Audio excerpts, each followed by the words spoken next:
Coming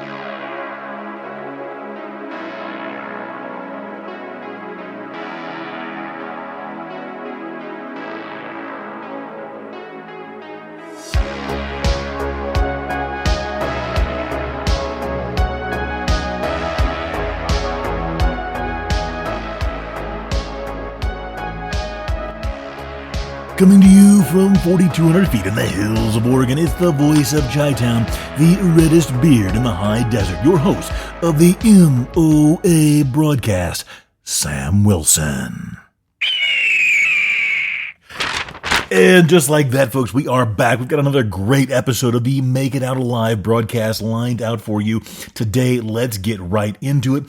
First off, you'll have to excuse us if there's a little bit of extraneous noise in the background. The sound booth is being remodeled and rebuilt, so I wasn't able to do it there. So we're in the shop, and we have a roll-up bay door on the shop. So you may hear some road noise coming through, or some animals, or whatever. I don't really care. You know what? We'll try and cut out as much as we can in post if anything pops up that's kind of loud. But either way, if you're wondering what the noise is, that's what's going on. We don't always have time to get everything set up, or the desire to set it up in the booth. And today it's being remodeled and worked on, but it's just. Even though there's a little bit more background noise, I prefer doing it in a more open space. It just feels more natural and more relaxed, and I like being in my shop. So there you go. It's worth the trade-off to me. Let's get down to it, though. We have our show highlights. This is Season 2, Episode 6 of the M.O.A. broadcast show highlights. We have Body Positivity Backlash.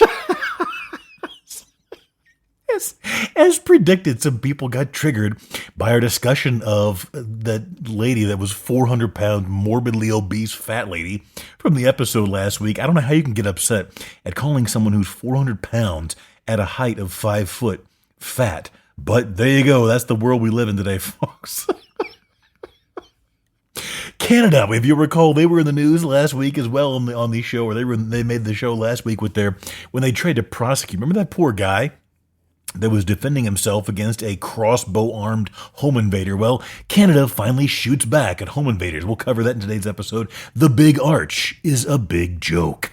Subway beatdowns, and a park ranger goes Freddy Krueger on himself.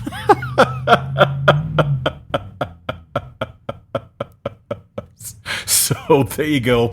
We got all kinds of good stuff. We probably won't even have time to get to all of it in today's episode, but we'll try our best, and we'll see how much we can do. Let's see. Where are we at here? Okay, so we are finally turning to spring here. Spring came a little early this year. We're in the mountains, essentially, the high desert of southern Oregon. And for those of you that have ever experienced the high desert, it's just like you see in a lot of the Western movies. From the 60s, 70s, and 80s, and so forth. You'll be walking down the street here, and tumbleweed will literally just come blowing down the street and across, walking right in front of you.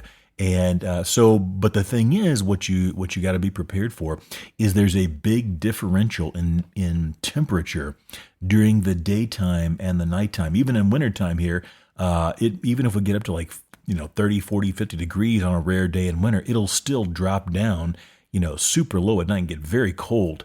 So there's a large temperature differential. Last year, the 2024, 2025 winter it was brutal. It was punishing. It was like it wouldn't end.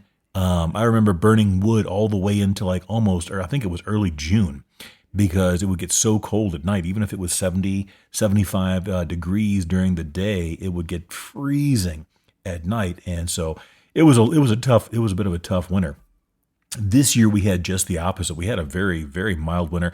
I burned about a third as much wood as I did last year in the wood burning stove, keeping the place warm. So big, big difference. And we have been having some beautiful early spring days. I think technically we still have one or two. Today might be today's the 21st. I think the vernal equinox, or the spring equinox, is the 21st or 22nd of March. So unless I'm just got it off because I'm on the air here and can't think straight, I think so we should be ready for spring any day now. But we've had some nice weather for the last couple of week or two, really. So it's been kind of a pleasant change.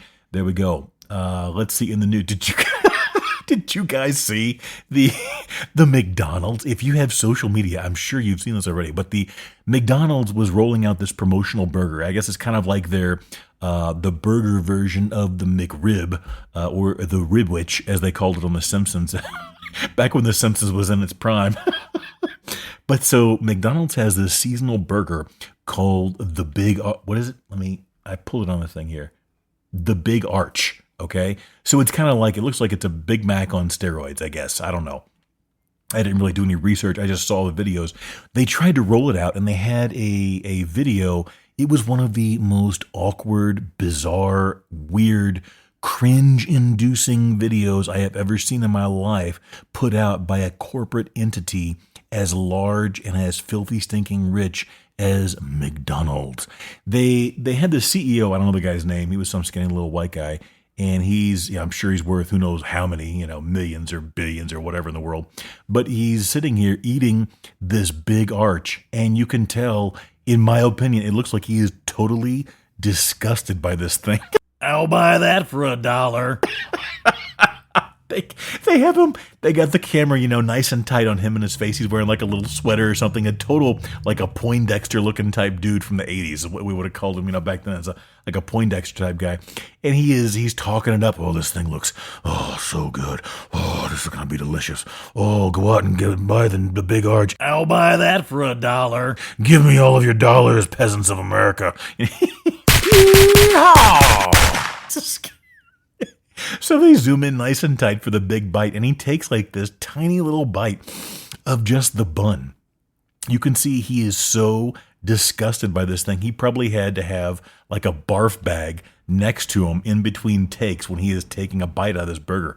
And he barely even like nicks the meat or whatever in the world the mystery, substance is in McDonald's burgers. I don't know if it's meat or not. I don't know. I had a McDonald's burger a while back, and it was disgusting to me. I couldn't tell, what the flavor, the texture of all of it was just weird. So who knows what it is? Do they even claim that it's actually ground beef?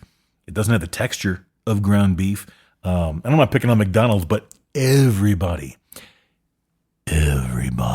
on social media came after this dude because it was the most awkward, forced video that you've probably ever seen of him pretending so hard that he likes this big arch burger, and it's obvious that he was disgusted by it. It is what it looks like to me. It was like the Minnesota guy. Who was the guy's name? Was it Fry? I want to say, I don't want to make this political, but watching that, he was eating, I think it was the mayor of Minneapolis or something. I don't know. Jacob Fry, I want to say, was the name that comes to mind. I could be wrong. But you see him, they're talking about all the Somalians in Minnesota. Whatever. Forget your politics. Guys, let's just have a laugh here. He is eating like a plate of Somalian food, whatever in the world that would be. I have no idea what Somalian food is. I'm not knocking it. I haven't tried it. But this guy is eating a bowl. He's a white guy, the mayor of whatever it was, Minneapolis or St. Paul or whatever. I don't know. And he's trying to act like this Somalian food that he's eating was just so delicious. And you can, it was the most awkward thing in the world. It looks like he is just absolutely disgusted. Like he wants to put a bullet in his brain and puke this stuff up and run. But he's got to sell it on TV, because they're trying to counter the anti-Somalian messages and what. People make everything so political and they go so far over the top to try and pretend that their version of a political opinion or viewpoint is reality. It's insane. And both sides do it. It's insane. Guys, I can't even go. I used to enjoy going on X, which is Twitter, and catching up on my news there. I can't even hardly go on there now because even in it's not just now left wing versus right wing. The right is currently in this bizarre cycle of eating itself. And all we're finding out, which I think most of us that had brains or were, somewhat involved in following these personalities or were aware of them, knew this a long time ago. A lot of these social media personalities that are political influencers on both sides, guys, they're paid. They are told what to say, and they are paid to say it. And they go out there and do what they're told. I'm not saying all of them, but some of them go out there, and it's obvious. Like some of these people, you can tell, are not even that intelligent. They're reading a script, but somehow either they was bought and paid for or whatever, but they have a large following, and people sit there and gobble up whatever it is they say. But they're just following their marching orders. And so what's going on is, excuse me, the right now, the political personalities and social media influencers on the right, they're eating each other alive. It is insane. They're all fighting with each other and insulting each other and going after each other. And it is just, it's insufferable. I can't take it. I don't care enough about these idiots and these bimbos and their stupid, personalities and their opinions on politics. If it was entertainment, it would be different. If they were just selling a show or their content, it would be different. But by trying to force us, because that's the end goal, is you're trying to be pushed into a political take or picking a side. And I don't want to do that. I don't want to be told by some talking head on my phone. It's not even the TV anymore. It's on my phone, what to believe and who to support and blah, blah, blah, blah, blah. So it's crazy. But it's almost impossible to take it seriously now. But this, the McDonald CEO everybody and their brother was doing a parody video of this, and I'm sure some of them were bought and paid for it too. But it was hilarious. If they wanted publicity, they got it. But this big arch burger looked like a big sloppy mess to me. The version that I saw, and this CEO guy, he couldn't even sell a single bite of it. It was praise Jesus. You've got to see the video. He builds it up like it's this big, gonna be this huge event. And then he takes like a little nibble of the bun, and you can tell he's carefully trying to avoid getting any of that mystery meat in his mouth.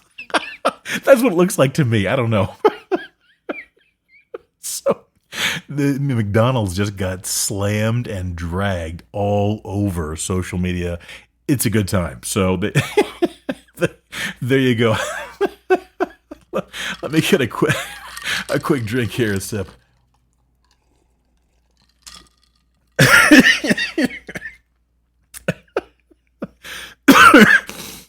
I've got a gif of it, or a gif, depending how you want to pronounce it, playing in the background of him eating this burger, and it's so embarrassing.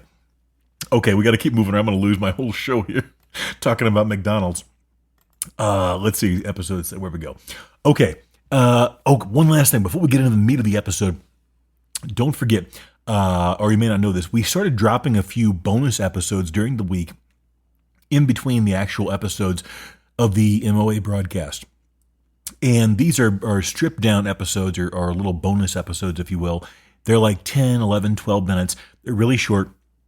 They're focused more on like outdoor and survival themes and knives and gear and so forth. They don't have the production and everything the M.O.A. broadcast does. No music intro. It's just me being recorded, both video and verbally or audio, with like an AI background or a backdrop, so you don't see the shop wall or the backyard or wherever I'm doing them. So if you have the RSS feed, or if you get this on Spotify or wherever, you can get those episodes. They're on YouTube. They're on wherever you find your regular episodes, you can get those as well. But I want to encourage you to go to the Patreon page to check it out. And it's free. You don't have to pay for any of that, along with the audio episodes of this. The only thing that we have behind the paywall on the Patreon page, that's Patreon. We'll put the link in the description if you want to go check it out. But that helps us to track the number of viewers, because the problem is we have difficulty collating, or whatever term you want to use, all the different viewers that we have over all the different platforms. There's the Apple podcast page. There's the Amazon podcast page. Then there's Spotify, there's YouTube, there's Patreon, there's iHeartRadio, and there's a bunch more. And it's difficult to kind of aggregate all this and get a feel. So if you don't mind, go to the Patreon page. Again, the link will be in the description, and at least subscribe. It's free. If you want to do the $5 a month or $10 a month subscription, you can, but you don't have to. I don't really care. This is going to continue to get put out for free anyway, but it will help us to kind of track what gets watched and what to really focus on, and the number of subscribers and so on we have, so we can really tailor the content to make you happy. So there you go. That's it. The link will be in the description. Patreon page, Gear Convoy, bada bing, bada boom. Okay, if you will recall, in last week's episode, we had that poor guy. What was his name? We go to bada bing, bada boom. Okay, there was a home invasion case. Jeremy David McDonald, a 44-year-old resident of Lindsay, Ontario. he had been charged with or faced charges of aggravated assault and assault with a weapon after he was defending his own home from a home invader who broke in with a crossbow. And I'm guessing he wasn't there for tea and strumpets. So this guy was going to be charged, and eventually they say it's because of whatever, but I think basically it was because of public outrage. This was in Canada, the Canadian government dropped the charges against not the home invader. They were charging the guy who was defending himself in his own home from the home invader armed with a crossbow with God knows what in his head to do. Who knows what was going to happen? Okay, so Canada is on this sweep to redeem themselves, okay? They've been getting a bunch of different of bad press. They've been getting slammed left and right. They got handled bad in the Olympics by the USA, by America, and they've just been getting just toasted and ripped and torn up on social media for all these bizarre decisions. That Canada is just a hot mess right now. But we won't get into that. They're trying to redeem themselves. So here, let's go to this article via msnbc.com. Should have shot him a couple more times. That comes to us from the Ontario Premier, Doug Ford, as he congratulates an Ontario homeowner who shot an alleged home invader.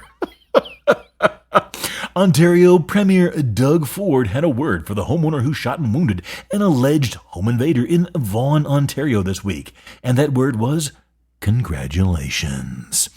Yeah, I'm glad you shot the guy, Ford said when asked by a reporter at a press conference on Wednesday for his reaction. Teach the rest of these robbers, and I encourage everyone out there, that's a legal gun owner. According to police, officers responded just before 1 a.m., that's 0100, Tuesday, to reports of a shooting at a home near Rutherford Road and Dufferin Street. York Regional Police said no charges were being laid against the resident who used a illegally owned, properly stored gun during the incident. So several subjects, allegedly armed with at least one firearm, forced their way into the home. The suspects were later seen getting into a black pickup truck and fleeing. Gunfire could be heard on a video of the incident released by police. Investigators say the man who was shot, who was allegedly one of the home invaders, he didn't have a crossbow this time. I guess they upgraded to a pistola, was dropped at a Toronto area hospital a short time later. He was 24 years of age, now in stable condition, is facing charges of robbery with a firearm, disguise with intent, and breaching a probation order. Ford kept going, though. The premier says, well, these guys, they need to be shot, Ford said at the press conference. Congratulations for shooting this guy. Should have shot him a couple more times as far as I'm concerned.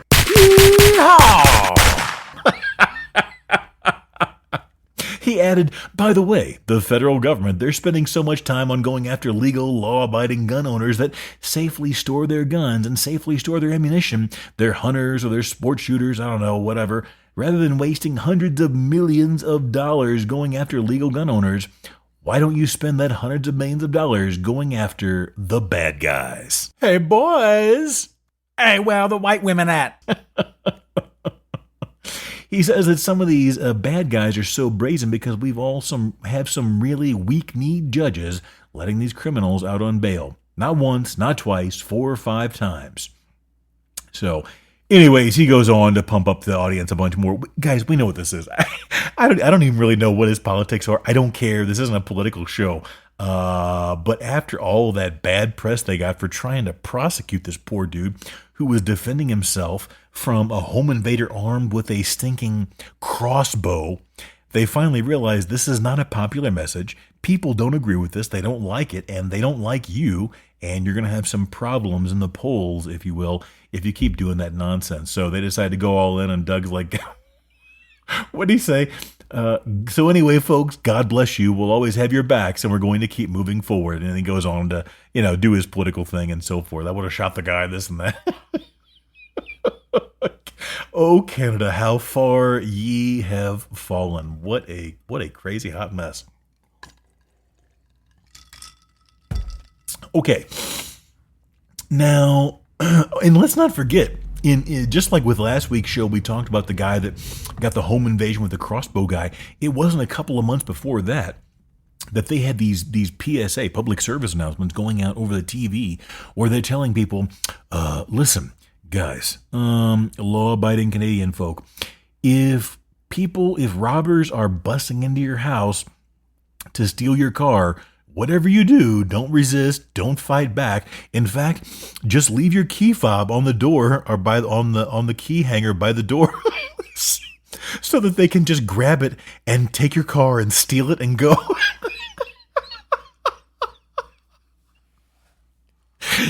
I'll try and get that audio into next week's episode, but they were literally telling people leave their key fobs near the door so thieves could bust in and take their cars without a struggle. Now, I'm not telling people that you have to fight back, you have to do whatever it is, but the whole concept of if they're coming to steal your stuff, just go ahead and give it to them is such a bizarre message for the government to get involved in giving people. It's just crazy. Canada is up. I mean, the United States has it's more than its fair share of problems. Don't get me wrong, but Canada is in this bizarre phase.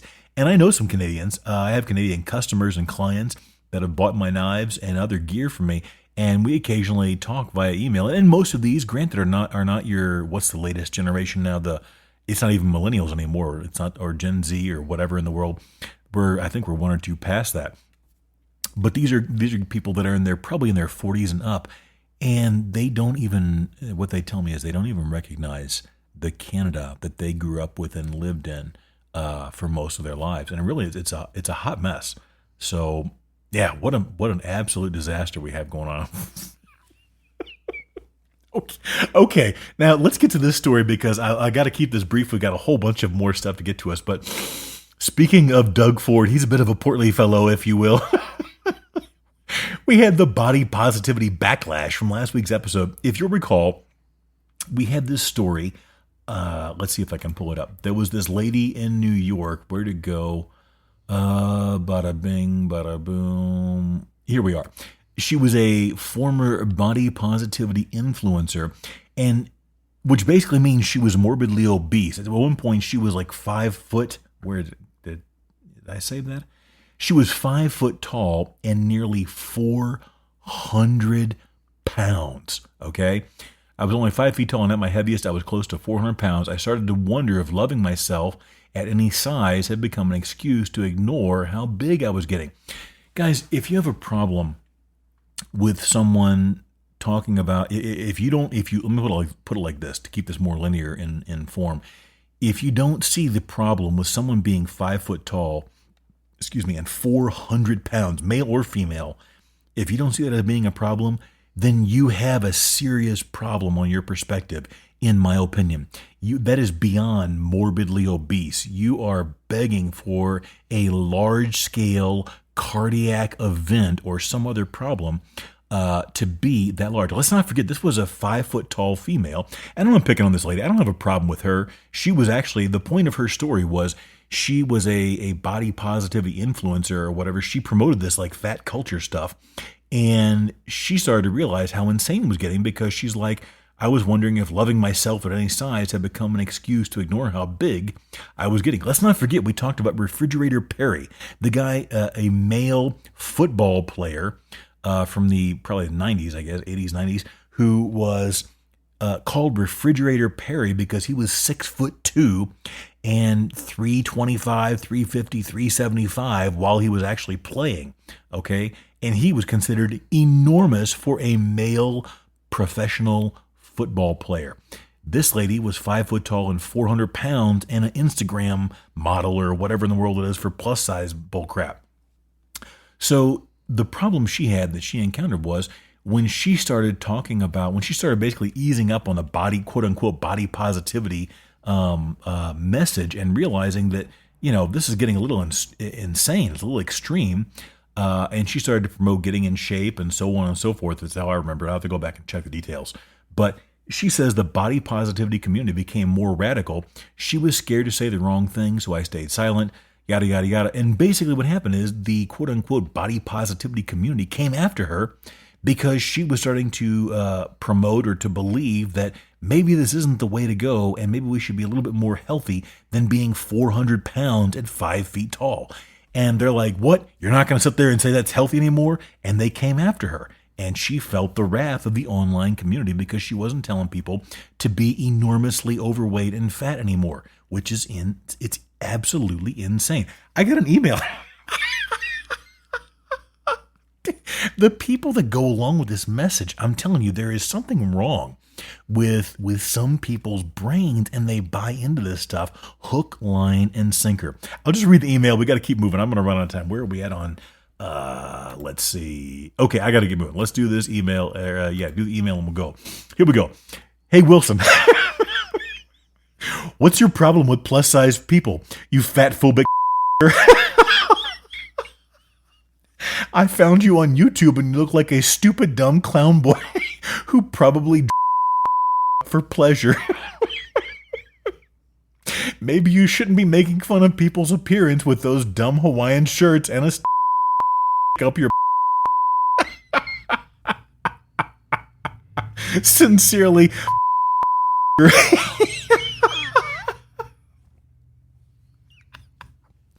Well, folks. Well, I doubt that's his real name or her real name. Who knows? In my experience, most guys don't get that uptight over talking about some other woman they don't know or they're not dating. They don't care. So that's probably a woman disguised as a man or whatever. I can't really tell by the username. I'll can't say it on air anyway, but Praise Jesus. Or it's a guy doing it because his old lady told him to. But regardless, this whole movement is absolutely insane to simply promote morbid obesity. Man, oh man. Speaking of morbid obesity, now, on the occasional indulgence, let me get a quick sip here. My voice is taking a beating. Okay. Yesterday morning I woke up, and I don't know what it is, but I just had to have. You ever wake up and have a craving, or sometime during the day you have a craving for a certain type of food? And I was just dying for a cheeseburger. I don't live in town. I'm away from everything, so I couldn't just run over to some fast food place and get a cheeseburger. But I wanted a cheeseburger badly. Now, I had my stainless steel pan. I had been cooking bacon for 2 days in a row for different meals. And so I had about an inch and a half of bacon grease in this stainless steel pan. So I made the burger patty out of ground beef and then deep fried it in the bacon grease. Holy smokes. That was one of the absolute best cheeseburgers I have ever had in my life. A deep fried burger. It was lightly crispy and crunchy on the outside and tender and soft and juicy on the inside because it had been deep fried in bacon grease. And man, oh man, the flavor that was imparted was absolutely delicious. Put a couple of slices of American cheese on top. American cheese doesn't have a whole lot of place in the world, in my opinion, but it is absolutely delicious on a cheeseburger. And so, folks, if you've ever tried it, I typically cook. If I don't do it on the griddle, I got one of those like a Blackstone type griddle or charcoal, or got both, propane, the propane griddle and the charcoal grill. But it's just so much easier to do a pan fried, whatever, especially during winter here up in the mountains. But man, oh man, if you ever want to give it a try, a deep fried burger was absolutely delicious. I would think it'd be very good in avocado oil, which is what I typically use to cook with, but I had just done all that bacon, had all that bacon grease in there, and man, it imparted all the salt and the fat and just the delicious bacon flavor to the burger. It was good. So there you go. We go for our next story to Denver. This story comes to us via KDVR, News Nation Now. Former park ranger pleads guilty after stabbing himself in hoax attack. We're doing a crime spree today, folks. A former Colorado Parks and Wildlife park ranger pleaded guilty Monday morning after stabbing himself and fabricating an attack at a state park last summer. The incident happened on August 19, 2025 at Staunton State Park, which is about 40 miles southwest of Denver, Colorado. Callum Heskett, who was a seasonal park ranger at the state park, pleaded guilty to falsely reporting being attacked and prompting a large-scale law enforcement manhunt searching for the made-up attacker, the First Judicial District Attorney's Office said in a press release. Drone teams searched the shut-down park. A lookout alert was sent to nearly 9,000 residents in the area, warning them of danger. I guess the mystery attacker that was running rampant. And several residents and schools were put on lockdown during the search.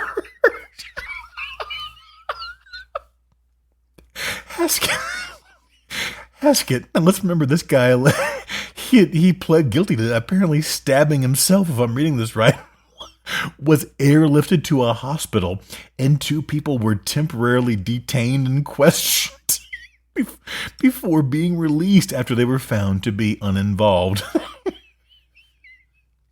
The district attorney said he was in a position, the man here who's, I guess, I don't know how you would even describe the perpetrator, was in a position of authority and trust, and he abused that authority by making the false report.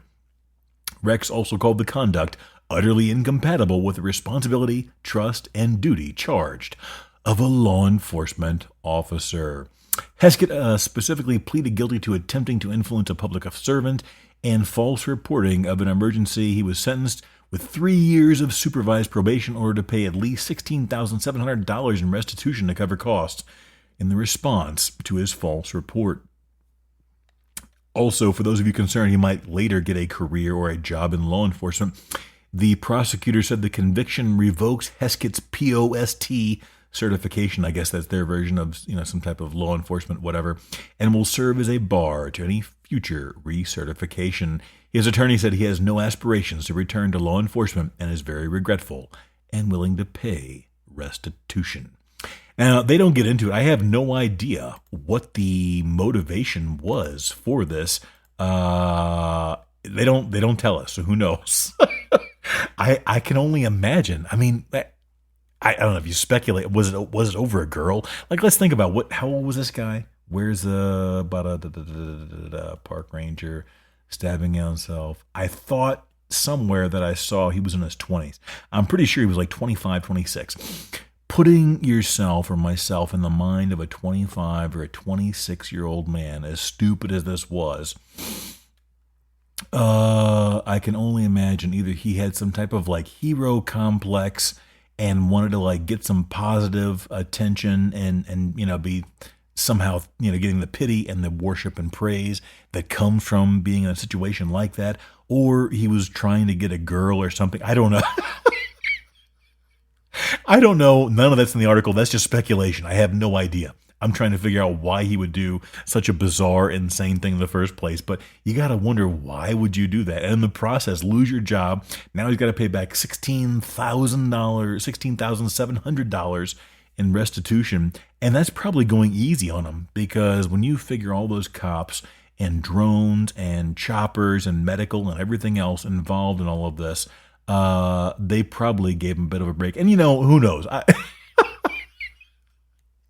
I mean, trying to look at this as somebody who's not 20, 24, 26 anymore, who knows what in the world his motivation is. Maybe give him a little bit of a break. Let's not ruin his life. He didn't hurt anybody else. He just chopped himself up. Who knows what his situation in life was, and maybe it was a cry for help, or he was just had a really, really stupid idea and decided to act on it. And, who knows? Whatever.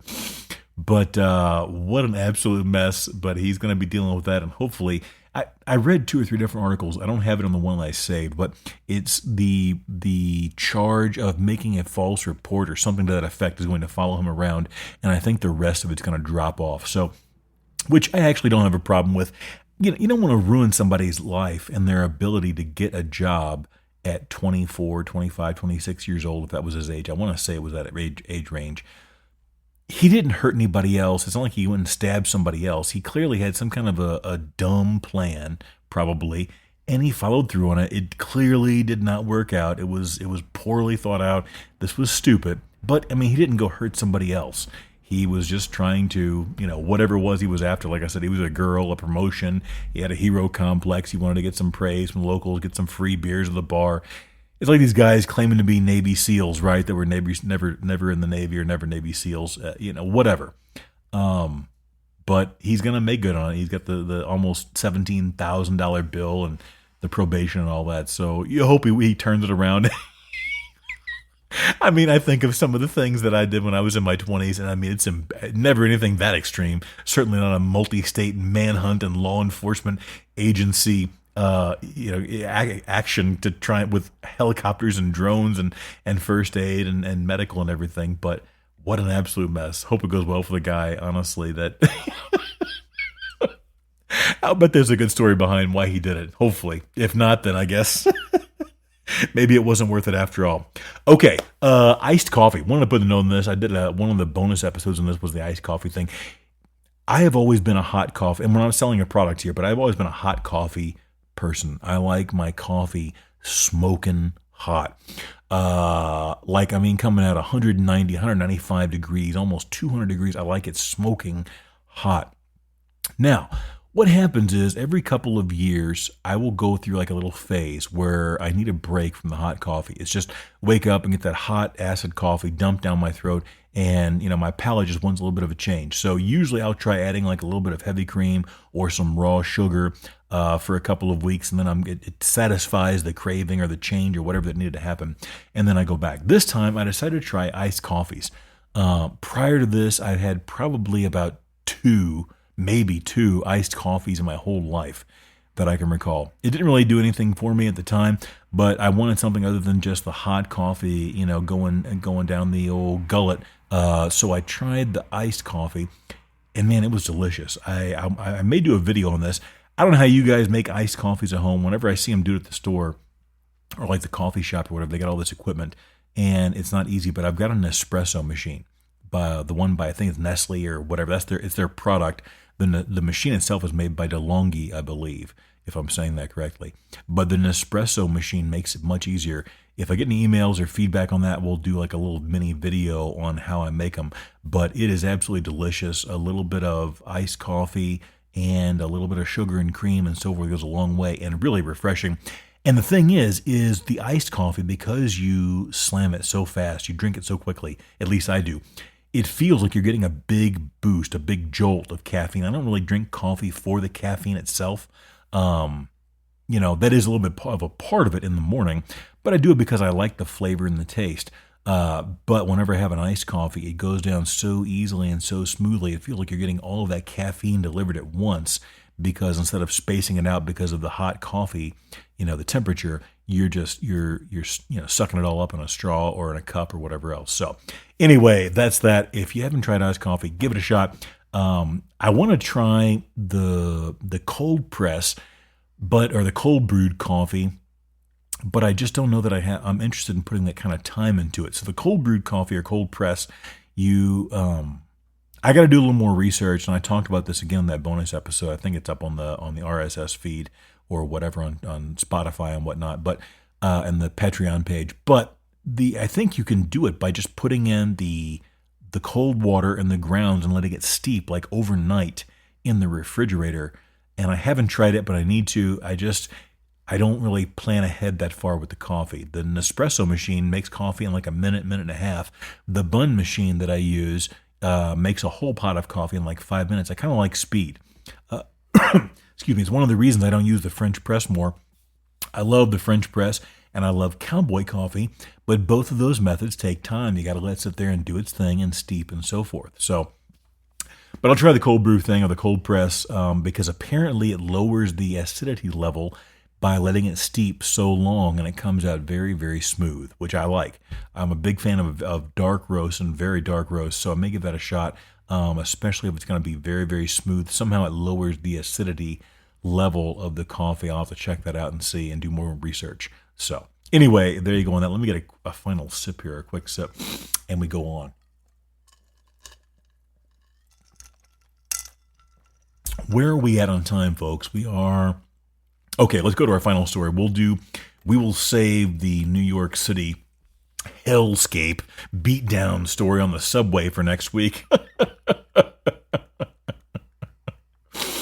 Oh, man, what a mess New York is right now. And Giuliani, I don't got time to get into it, but what a shame. I don't know. People, they attach politics to everything. I'll tell you this. For those of you that haven't lived in New York City, there was a time not too long ago when Rudy Giuliani was looked at like the savior of New York. He got the crime down. He brought the tourists back and the tourist income that New York City so desperately needs. And he was a hero. And now, because he's affiliated with Trump, who used to be like the prince of New York City. I don't care about the politics. I can just tell you how people that live, millions of people that lived in New York City loved Donald Trump and Rudy Giuliani. And now both of them are treated very differently because of politics. And that's, we'll go ahead and batch that in the next week's story. But man, what an absolute crazy mess. Okay, it's time for the M.O.A. Chaos Report, where somebody's bad decisions give you a good laugh. Real news, real hard, real funny. Some elements modified for extra laughs. For today's episode of the M.O.A. Chaos Report, we go to Orlando, Florida. I had to. Man attacks Orlando Chinese restaurant and staff with a shovel. Look, I had to get it on, man. He was making a move. I had to get it on. This story comes to us via WESH, Orlando, Florida. A man was arrested after deputies found him in a Chinese restaurant with a shovel, shouting, "I had to destroy that restaurant. All Chinese restaurants are going to release a new strain of COVID on July 6th. According to an arrest affidavit.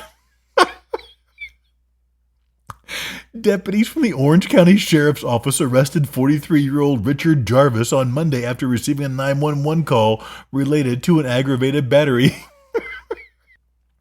OCSO responded to Pearl's Chinese restaurant located at 5438 Central Florida Parkway, where the owner told deputies Jarvis first attempted to enter through the back door of the establishment, shouting he was going to kill everyone inside, the affidavit said. Deputies said when Jarvis could not get in through the back door, he made his way to the front, entered the restaurant, and went straight to the kitchen, where he began tossing food and destroying restaurant equipment with the shovel. "I am a prophet. I'm trying to save everyone," Jarvis said. When the owner saw Jarvis vandalizing the kitchen, deputies said he attempted to run away. That's when Jarvis struck the owner in the back with a shovel and said, "If you run away, I'll kill you," documents said. The following day, a nearby business manager spoke to WSH2 and said she dialed 911. "I heard, 'Help, help,'" she said. "Did you hear that?" she said. "I immediately went to get my husband to go back there," said Vanessa Trejo. Trejo and her family manage the June B martial arts studio just 2 doors down from Pearl's Chinese restaurant. On Monday, she said she picked up lunch from the restaurant and 30 minutes later heard the owner shouting for help. Then we came to the front, and the owner was already in the front. He kind of locked them in. He told me both ladies were still in there and he was attacking them. Trejo says she immediately called 911. Praise Jesus! "We were really scared because nothing like this really happened," said Trejo.